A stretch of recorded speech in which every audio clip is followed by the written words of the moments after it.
بسم اللہ الرحمن الرحیم۔ میری طرف سے میرے تمام دیکھنے اور سننے والوں کو السلام علیکم۔ دوستو، روایت ہے حضرت ابن عمر سے، فرماتے ہیں رسول اللہ صلی اللہ علیہ وآلہ وسلم نے فرمایا، اسلام 5 چیزوں پر قائم کیا گیا، اس کی گواہی کہ اللہ کے سوا کوئی معبود نہیں، محمد الرسول اللہ صلی اللہ علیہ وسلم اس کے بندے اور رسول ہیں، نماز قائم کرنا، زکوٰۃ دینا، حج کرنا اور رمضان کے روزے رکھنا۔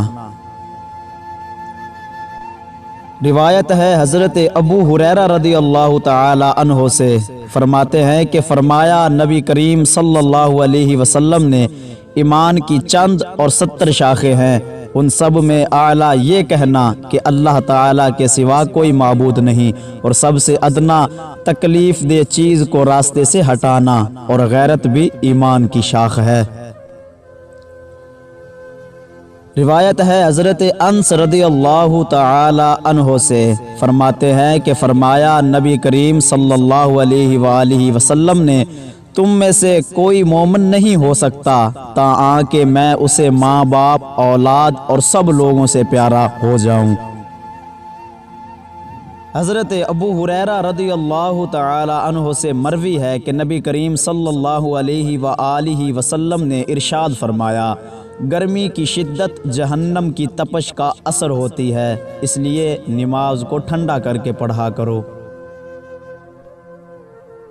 حضرت ابو ہریرہ رضی اللہ تعالی عنہ سے مروی ہے کہ نبی کریم صلی اللہ علیہ وآلہ وسلم نے ارشاد فرمایا، مونچھیں خوب تراشا کرو اور داڑھی کو خوب بڑھایا کرو۔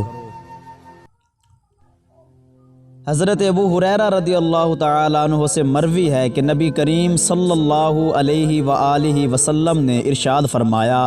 جو شخص اس طرح حج کرے کہ اس میں اپنی عورتوں سے بے حجاب بھی نہ ہو اور کوئی گناہ کا کام بھی نہ کرے، وہ اس دن کی کیفیت لے کر اپنے گھر لوٹے گا جس دن اس کی ماں نے اس کو جنم دیا تھا۔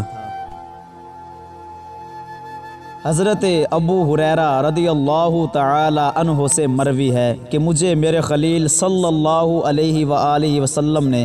3 چیزوں کی وصیت کی ہے، میں انہیں مرتے دم تک نہ چھوڑوں گا، سونے سے پہلے نماز وتر پڑھنے کی، ہر مہینے میں 3 دن روزے رکھنے کی، جمعہ کے دن غسل کرنے کی۔